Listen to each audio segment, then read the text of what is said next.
Hi guys, my name is Chris from Divine Media. Compliments of the season. I hope you're enjoying your Christmas. Merry Christmas to you, and I wish you a prosperous new year. I'm sorry I haven't been posting videos for a while. I've been busy with school, but hey, I'm back again to give you creative tutorials on Photoshop, After Effects, Illustrator, Premiere Pro, and what have you.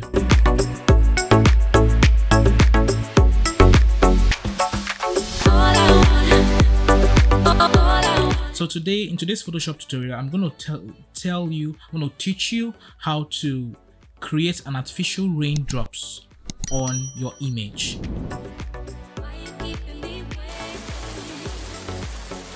So we're going to go straight right into Photoshop and let's get started. So this is the image and I downloaded it from Unsplash.com. Link is in the description below. The first thing I'm going to do is to create a reflection on the image. When there is a rainfall, what appears on the ground surface is a reflection. So to do that, the first thing I'm going to do is to press Ctrl J on my keyboard.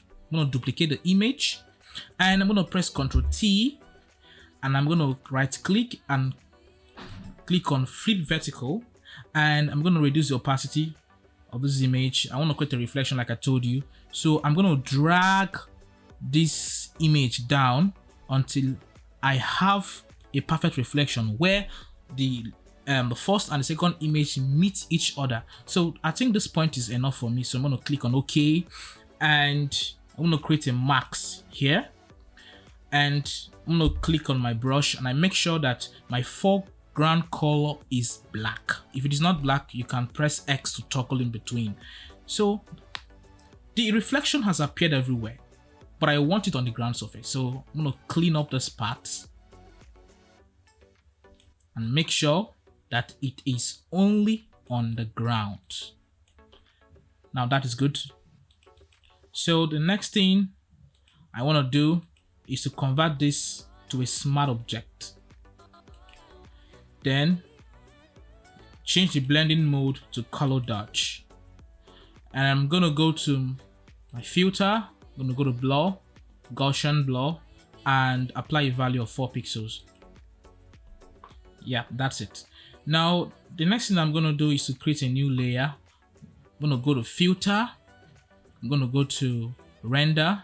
I want to create, I'm about to create a texture on the floor surface.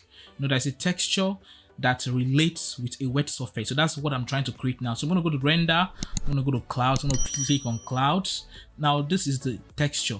But hey, this is an image. I just want to select the texture of this image. So to do that, I'm going to go to channels. And this RGB, I'm going to press my control on my keyboard and press and then click on the thumbnail of the RGB. Now the textures have been selected. I'm going to go back to my layers and I'm going to deactivate this, and now the textures are the only thing here. So I'm going to go to this image, this layer, sorry. I'm going to click on layer max. Now I'm going to unlink this. I'm going to unlink this and press Ctrl T on the keyboard to make sure that the texture is only applied on the ground. So I'm going to drag this over here. Yep. So the texture is now applied on the ground surface. So I'm still going to go back to this max. Make sure that this place is highlighted. I'm going to press Ctrl L on my keyboard to bring up the levels. And I'm going to make sure that the shadows and the highlights are adjusted. I want to create a highlight on the ground surface. As you can see, we are on track. So next thing I'm going to do is to select this and select the background image, and I'm going to convert both to a smart object. Then I'm going to go to filter. I'm going to go to filter gallery and I'm going to go to plastic warp. Make sure that I set this to fit on screen. So look at the settings here. The highlight strength should be 10, the detail should be 1, and the smoothness should be maximum 15. So these are the settings you should use. I'm going to click on OK. But then the wet surface has been applied to every part of the image. So I wouldn't want that. whatever we are doing is on the floor. It's a reflection that we are trying to create. So I'm going to go to my smart filters and I make sure that my foreground color is black, and I'm going to wipe out. I'm going to wipe out this point. I'm going to wipe out the wet surface from the upper part of the image. Good, so that we have a wet surface. So we have created a wet surface. If you feel that this is too much, you can actually go to this button, double click, and bring up the opacity. You can actually reduce it if you feel that you've done too much, and that is it. So the next thing I'm going to do is to create a new layer. I'm going to fill it with black, but before that, make sure that your foreground color is black. So I'm going to fill it with black. I'm going to press alternate backspace on my keyboard to fill it with black. Now I'm going to go to filter, I'm going to go to noise, add noise, and I make sure that the amount is 100. My Gaussian is checked and my monochromatic is checked as well. I'm going to click OK. I'm going to go back to my filter. I'm going to go to blur, motion blur. Now we are actually creating the raindrops of the raindrops. So that's what we're creating. So an angle of 660 to 80 is okay. I'm actually on 70. I'm gonna use 70. Yeah, and then the distance should be 25. So these are the settings I'm using for the first raindrop. I'm gonna create mini raindrops. So the first one is should get that to have that setting. So I'm gonna change the blending mode to screen, and I'm gonna press Ctrl L on my keyboard to bring up the levels. But before that, before that, I'm gonna scale it out a little bit. I'm gonna scale it out a little bit and click on OK, and then press Ctrl L on my keyboard to just get a perfect raindrops, just a little bit of raindrops on the image. So this is actually okay. So that's okay. So I'm still going to create one more layer. I'm going to create one more raindrops, two more. So this is the second one I'm creating. So the same process,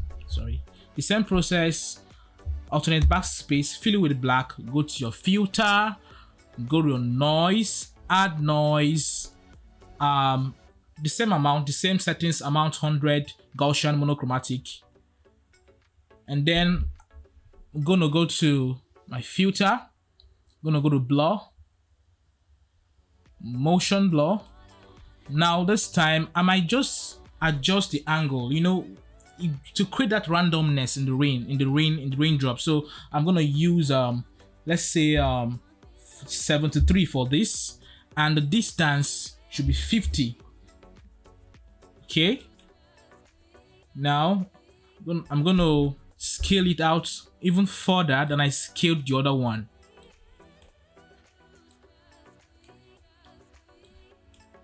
So yeah, it's okay. Then I go to my blending mode, change it to screen. I'm still gonna bring out my levels and make sure that I have this. As you can see, the angles vary right now, and it's actually creating that randomness of rainfall.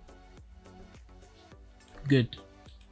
So the next thing I'm going to do is to create one more raindrop, and I'm going to click alternate backspace. The same thing over and over again. Go to noise, add noise, same settings, go back to your filter, go to blur, motion blur. Now this time, is this the last rainfall I'm trying to create, the one closest to the camera, so it should be 100, and this should vary too. Let's put it at 75. Now this is 100. The one closest to the camera carries the highest distance, so I'm gonna scale this even further, more than I've scaled the other ones. So I'm gonna click on OK. I'm gonna change the blending mode to screen. I'm gonna bring up my levels, and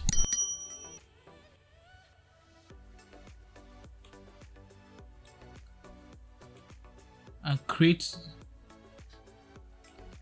Yeah, okay, now this is okay. This is okay by me. As you can see, we have achieved a rainfall here. So if you think this is too much, you can actually reduce the opacity. You can actually reduce the opacity. If you feel you've done too much, you can always reduce the opacity. So after that, the next thing I'm gonna do is to add rain splashes on the floor surface. So I have an image of rain splash I downloaded too. So I'm gonna put the link on the description for you to download for practice. So I'm gonna bring that up and put it here, and then I'm gonna click on Ctrl+I to make sure that I convert that white into black, and then after that I'm gonna put it to screen to make it transparent. So you can I'm just gonna apply it randomly on the floor. It doesn't really have to be so accurate. So I'm gonna duplicate more of this. I'm gonna duplicate. I'm gonna duplicate as many as possible. You don't have to be so accurate.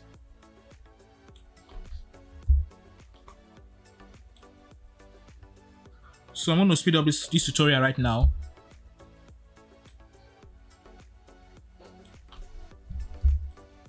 So we are done scattering the water splashes on the floor randomly. So I'm going to click here and go to this point and press shift on my keyboard and select everything. I'm going to press Ctrl+E on my keyboard, and I'm going to set this to color dodge. As you can see, it's too much, so you can actually reduce the opacity a bit, you know. So at the end of the day, you have a photo of an artificial rainfall you created in Photoshop. Isn't that amazing?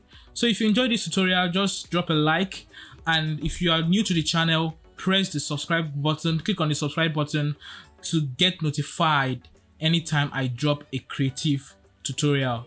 So Merry Christmas once again, and I wish you a prosperous new year. Enjoy the holidays and keep creating. Thank you.